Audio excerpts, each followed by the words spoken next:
이스라엘 왕 아합과 이세벨이 바알 우상을 숭배하고요. 하나님의 종들을 죽이며 극악무도한 죄를 범함으로 하나님이 진노하셔서 그 시대에 큰 기근과 흉년의 재앙을 내리셨죠. 수년 동안 비가 내리지 않고요. 이슬 한 방울도 내리지 않았어요. 하지만 하나님은 그의 종 엘리야를 살리시기 위해 그리 시냇가에 숨어 있으라 하시며 시냇물을 마시게 하시고 아침 저녁으로 까마귀를 통해 떡과 고기를 보내주셨습니다. 얼마 후 시냇물도 말라 마실 수가 없게 되었어요. 이에 하나님은 그를 시돈에 속한 사르밧 과부의 집으로 보내셨죠. 엘리야가 이세벨의 고향인 시돈 땅으로 들어가게 된 것과 사르밧 과부의 집으로 가게 된 것은 우연한 일이 아니었습니다. 그야말로 하나님의 오묘한 섭리였어요. 말씀이 하나님이신 것을 믿으시면 아멘 하시기 바랍니다. 오늘 저와 여러분이 은혜 나눌 말씀은 열왕기상 17장 8절로 16절을 본문으로 한 대박난 과부의 믿음입니다. 여러분, 오늘 본문의 이세벨은 자기의 원수 엘리야가 자신의 고향인 시돈 땅으로 갔을 거라고는 생각도 못했을 것이고, 그 와중에서도 하나님은 사르밧 과부의 가정을 구원하시기 위해 엘리야를 보내셨던 것인데요. 이에 아예 엘리야도 사르밧 과부의 돌봄을 받도록 하신 거죠. 이런 걸 보면 역시 성경의 절대 소명은 하나님의 구원 역사라고 말할 수 있습니다. 그러므로 오늘은 사르밧 과부를 찾아온 엘리야에 대해 집중해서 말씀을 증거하고자 합니다. 본문 8절과 9절 서두에 보면 여호와의 말씀이 엘리야에게 임하여 이르시되 너는 일어나 시돈에 속한 사르밧으로 가서 거기 머물라.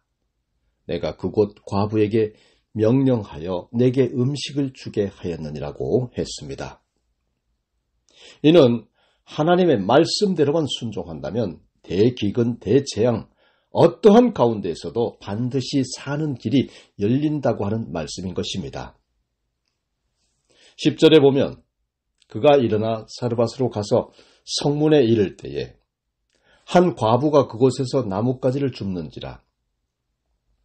이에 불러 이르되 청하건대 그릇에 물을 조금 가져다가 내가 마시게 하라라고 하는 엘리야가 과부에게 청하는 내용이 나옵니다.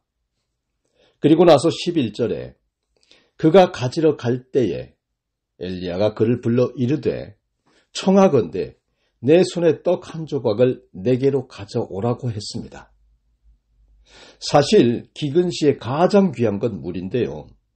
처음 보는 사람이 그 물을 달라고 하는 것에 대해 순종하기란 결코 쉬운 일이 아니죠.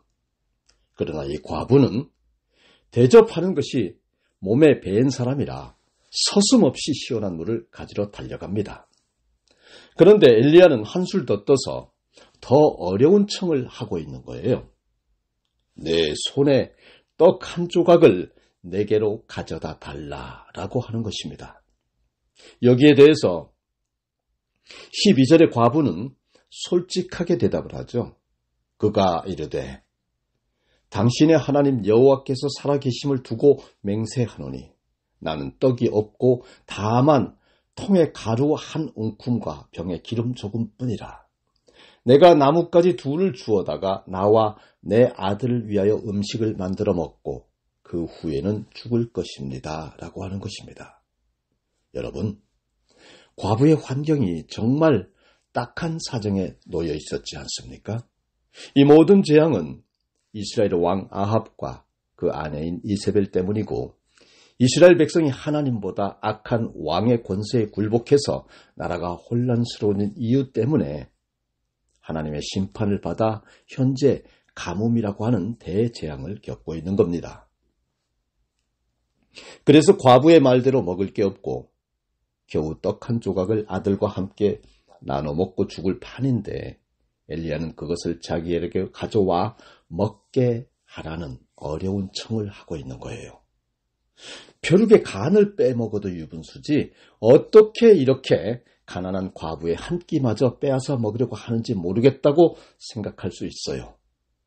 그런 상황에서 사르밧 과부는 원망이나 불평, 비난을 쏟아내지 않고요. 손님을 찾아온 엘리야에게 공손하게 자기의 처지를 털어놓고 있는 거죠.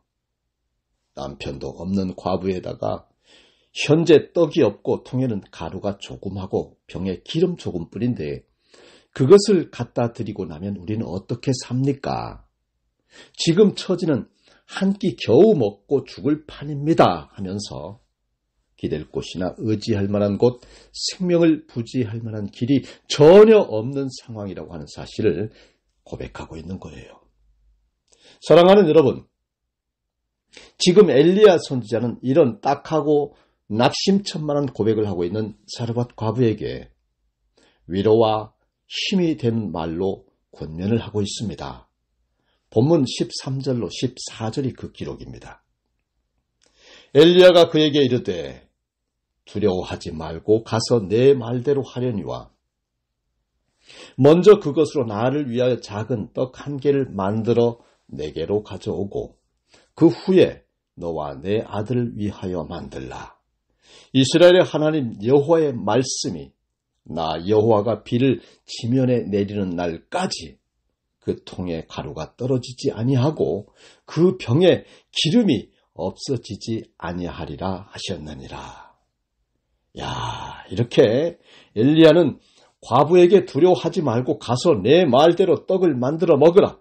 그러나 먼저 나에게 가져와 그 떡을 먹게 하고 그 후에 너와 내 아들을 위하여 만들어 먹으라 라고 했습니다. 여러분이라면 이 권면에 순종하시겠습니까? 당장 입에 풀칠할 거리도 없는데 떡을 만들어 먹게 만들어 내놓으라는 말이 귀에 들어오겠습니까? 그런 걸 뻔히 아는 엘리야가 왜 그러느냐? 여러분, 엘리야는 과부에 대해서 대환란 시에도 살게 하시는 하나님의 구원 역사를 바라보고요. 더욱 잘 믿으라고 하는 것을 지금 권면하고 있는 것입니다. 때때로 믿음으로 가는 길은 그 과정이 논리적이지 못하고 이성적으로 이해가 되지 않는 면이 많습니다. 그러므로 하나님이 하시는 일은 인간 지각 위에 뛰어나시고 천지 만물을 창조하시는 만능의 역사로 인도해 나가시기 때문에 하나님을 경외하고 그것을 믿는 것이 올바른 신앙입니다. 아무런 소망이 보이지 않고 절망 가운데 있는 그런 현실 속에서도 하나님을 바라보고 믿고 나아가면 하나님의 구원 역사가 과부의 과정에 임하는 것을, 그 하늘의 별따기만큼 귀한 기적의 그 역사 과정을 지금 엘리야가 가르치고 있는 것입니다. 할렐루야. 그렇게 믿음을 지켜나가면 흉년의 때에도 그 통의 가루와 통의 기름이 결코 없어지지 않도록 하나님께서 하신다는 계시의 말씀을 전부 과부에게 전해줍니다. 그러자 놀랍게도 과부는 엘리야가 전하는 하나님의 말씀을 확신하고 먼저 한 끼밖에 없는 양식을 엘리야에게 섬겨 먹게 하고 나가니, 여러분, 실제로 하나님의 능력이 나타나요. 그래서 통의 가루가 끊어지지 않습니다. 그리고 병의 기름이 끊어지지 않아요. 이것이 바로 하나님의 초월적 능력이에요. 이런 기적을 오늘 여러분들도 모두 다 받아가시기를 축복합니다. 사실 이런 기적, 이런 능력을 일찍이 먼저 엘리야가 체험했었죠. 엘리야가 그릿 시냇가에 머물러 있을 때 까마귀들이 아침과 저녁으로 떡과 고기를 날라다 주는 것을 체험했지 않습니까? 그리고 기근이 심한 때에 그릿 시냇가의 물을 마시는 체험도 했죠. 그리고 난 다음엔 시돈에 있는 사르밧 과부의 집에 와서 편히 쉬며 일용할 양식을 먹는 일거양득적 체험도 하게 된 겁니다. 그러므로 이런 체험을 한 사람이 하나님의 말씀을 생생하게 전달할 수 있는 것이고, 또한 그 말씀을 듣는 과부가 은혜를 받고 말씀 안에 거하는 매우 독특하고 특별한 신앙을 갖게 된 거죠. 엘리야가 하나님의 말씀을 순종할 때 생명의 역사를 체험했듯이 사르밧 과부 너 자신도 이제 하나님의 말씀을 순종하면 생명의 역사가 임하게 됨을 체험한다고 하는 것을 확신으로 넘치도록 권면하고 있는 것입니다. 신앙은 체험입니다. 순종하는 자에게 하나님의 능력을 체험하는 은혜가 주어집니다. 그런 체험의 역사가 많이 일어나야 해요. 인간의 과학은 인간의 이성을 중심으로 판단하지만 성경의 과학은 하나님의 말씀을 순종할 때에 나타나는 성령의 역사입니다. 오늘날 인공지능이 발달해서 전문 분야에 종사하는 사람들이 해고를 당하는 사례가 많다고 하죠. 인간의 뇌가 어떻게 최첨단 AI의 능력을 당합니까? 그러나 여러분, 그렇다고 해서 인공지능으로 하나님의 역사를 체험할 수는 없죠. 성령의 역사를 발견할 수는 없죠. 인공지능은 결코 하나님을 대체할 수 없어요. 그냥 초현대 과학의 집합체, 칩 덩어리에 불과해요. 그러므로 믿음, 순종, 체험, 하나님의 구원 역사 이런 영역에 있어 우리의 현실과 미래의 AI는 그저 인류 발전이 낳은 첨단 과학 그 이상도 이하도 아니고요. 그럴수록 더욱 성부, 성자, 성령 삼위일체 살아계신 하나님에 더욱 집중해야 하는 것입니다. 사랑하는 여러분, 믿음은 마음으로 믿는 것과 지식적으로 믿는 것만을 의미하지 않습니다. 참된 믿음은 행함으로 온전해져요. 참 믿음은 온전한 믿음, 즉 산 믿음을 말하고요. 행함은 그야말로 산을 옮길 만한 믿음을 말하죠. 그래서 참 믿음과 행함은 짝을 이루어야 그 존재가 형성됩니다.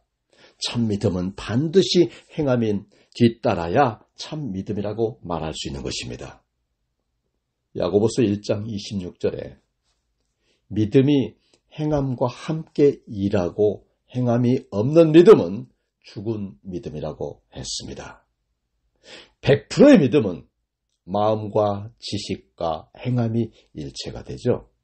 마음으로 믿는다는 것은, 말로만 믿는다는 것은 다를 바가 없습니다. 그런 사람들은 결국 바리새인이나 외식하는 율법주의자가 되고 맙니다. 산 믿음은 뽕나무 뿌리가 바다에 던져지는 역사가 나타나야 합니다. 이것을 우리는 믿음의 역사라고 부릅니다. 혹은 생명 있는 믿음, 산 믿음 이렇게 말합니다. 생명이 있으면 뿌리를 내리고 싹이 나고 순이 올라오죠. 나무가 되고 열매를 맺죠. 하지만 생명이 없으면 아무런 움직임이 없어요. 죽은 사람도 숨을 쉬지 않죠. 전혀 움직이지 않아요. 온몸이 뻣뻣하게 굳어버립니다. 왜죠? 영혼이 빠져나간 빈 껍데기에 불과한 고기 덩어리이기 때문이에요. 히브리서 11장 1절에 기록된 바 믿음은 바라는 것들의 실상이요 보지 못하는 것들의 증거이다 라고 했습니다. 믿음으로 살면 반드시 그 믿음의 결과값 보이지 않는 하나님의 크신 역사가 나타납니다. 과부의 믿음으로 흉년이 끝날 때까지 농사를 지내지 않아도 아들과 함께 음식을 풍성히 먹을 수가 있게 되었어요. 그리고 그 덕에 엘리야도 잘 먹고 잘 힐링하게 되었어요. 얼마나 발칙하신 하나님의 놀라운 섭리입니까? 사랑하는 여러분, 교역자는, 목사는, 전도사는 성도들의 믿음의 양식에 숟가락을 얹어서 먹고 사는 거거든요. 그런데 바로 그것이 교역자, 목회자의 즐거움이요 기쁨입니다. 그뿐이에요. 하나님의 종, 목회자, 교역자들이 무슨 세상 욕심이 필요하겠어요? 여러분 교회 목사님들이 다 그런 분들이신 것을 믿으시기를 바랍니다. 성도가 그리스도 안에서 산다고 하는 것은 그런 소식을 듣는 것보다 더 큰 기쁨은 없다고 했습니다. 요한계시록 2장 17절에 귀 있는 자는 성령이 교회들에게 하시는 말씀을 들을지어다. 이기는 그에게는 내가 감추었던 만나를 주고 또 흰 돌을 줄 터인데 그 돌 위에 새 이름을 기록한 것이 있나니 받는 자 밖에는 그 이름을 알 사람이 없느니라고 기록했습니다. 이기는 자에게 감추었던 만나 흰 돌 새 이름을 준다고 했습니다. 이것이 뭐지? 무슨 뜻이지 싶죠? 여러분, 예수님은 받는 자 밖에는 알 사람이 없다고 했어요. 믿음을 물질 쓰듯이 즐겨 쓰고 오직 순종하는 자만이 그 은혜의 달콤함을 알게 되어 있습니다. 예수님이 가나 혼인잔치 연회장에서 물로 포도주를 만드셨잖아요. 그때 마시는 사람들은 그것이 어디서 났는지 알지 못했거든요. 하지만 항아리에 물을 부은 사람들, 즉 예수님의 말씀을 듣고 순종한 사람들은 맛있고 귀한 포도주의 출처를 알고 있었어요. 다시 말해 믿음으로 순종한 사람만이 하나님의 그 능력을 체험하고 그 은혜를 알게 된다 하는 것입니다. 이사야 55장 6절에 너희는 여호와를 만날 만한 때에 찾으라. 가까이 계실 때에 그를 부르라고 했습니다. 지금이 하나님을 만날 만한 때이고 지금이 하나님을 찾을 만한 때이고 지금이 하나님을 부를 만한 때예요. 기회 지나가면 절대로 하나님 만날 수 없습니다. 사도행전 27장 25절에서 바울은 말하죠. 그러므로 여러분이요 안심하라. 나는 내게 말씀하신 그대로 되리라고 하나님을 믿노라 라고요. 그런 믿음으로 바울은 사역했습니다. 사도 바울이 탄 배가 유라굴로 광풍을 만나 다 죽게 된 상황이 있었죠. 하지만 바울은 하나님의 말씀대로 한 사람도 죽지 않고 무사할 것을 선원들에게 선포하지 않았습니까? 백부장과 군사들, 선장과 선원들이 다 죽게 된 상황에서 바울의 말을 믿음으로 들으니 여러분 단 한 사람도 죽지 않고요. 276명 모두가 구제되어 멜리데라는 섬에 안전하게 정박할 수 있었지 않습니까? 하나님이 하나님 하신 것입니다. 하나님이 무언들 못하시겠어요? 오늘 본문의 사브랏 과부에게 엘리야가 찾아온 것은 소위 요즘 말로 그야말로 대박이 난 것입니다. 찢어지게 가난한 과부에게 어떻게 하나님의 종을 밥 얻어먹으라고 보내십니까? 자기 풀칠도 못하는 과부에게 아무리 하나님이라도 이건 너무한 거 아닙니까? 그런데 사르밧 과부는 이 무모한 권면을 순순히 순종하죠. 아무나 할 수 없는 참 믿음, 참 행함을 행하죠. 대박보다도 더 큰 감동의 행함 아니겠습니까? 그리고 그녀 사르밧 과부는 엘리야 선지자를 영접한 일로 죽을 위기에서 벗어나 안정된 삶을 영위할 수 있었고요. 슬픔이 변하여 기쁨이 되었고요. 절망이 변하여 소망이 넘치게 되었던 대반전, 대박의 인생 역전이 열렸던 것 아니겠습니까? 본문 24절 과부의 고백을 이렇게 기록했습니다. 여인이 엘리야에게 이르되 내가 이제야 당신은 하나님의 사람이시요 당신의 입에 있는 여호와의 말씀이 진실한 줄 아노라 하니라. 오늘 말씀을 정리하겠습니다. 오늘 본문의 사르밧 과부에게 찾아온 엘리야는 분명 하나님의 사람이고 그가 말하는 하나님의 말씀은 분명 진실한 것이라고 하는 사실을 저와 여러분 오늘 함께 깨달았습니다. 사랑하는 여러분, 하나님의 사람을 만나는 것이 진정한 축복입니다. 그러므로 하나님의 말씀을 듣고 그것이 진실로 하나님의 말씀이라고 하는 사실을 깨닫는 것이 복 중의 복입니다. 모든 성경은 하나님의 감동으로 된 것이고 교훈과 책망과 바르게 함과 의로 교육하기에 부족함이 없는 하나님의 말씀입니다. 성경으로 우리 앞에 오신 하나님의 말씀을 듣고 믿음으로 순종하고 나아가는 사람은 3년 6개월의 대기근을 만나도 풍족하고 넉넉하게 살아가는 하나님의 역사를 체험하게 될 것입니다. 유라굴로와 같은 광풍을 만나 배가 뒤집혀 다 죽게 생긴 환경에서도 하나님의 사람인 바울의 말을 순종하는 사람은 하나님의 말씀을 진정으로 순종하는 사람이요, 모두가 살고 다시 새 출발하는 기적의 새 역사가 분연히 일어나게 되는 것을 믿으시기를 바랍니다. 생의 호흡이 끊어져 그 도모가 다 소멸될 수밖에 없는 연약한 인생을 의지하지 말고, 소망이 없는 장차 망할 세상을 의지하지 말고, 다툼과 분쟁을 일으키는 썩어질 물질을 의지하지 말고, 입에 풀칠할 처지도 못 되면서도 엘리야에게 떡과 밥으로 대접하고 순종한 사르밧 과부와 같이 하나님의 사람인 여러분의 목회자, 주의 종의 인도를 잘 받아 잘 섬기고 넘치도록 충만한 은혜와 복을 받으시기를 축복합니다. 다 같이 기도하시겠습니다.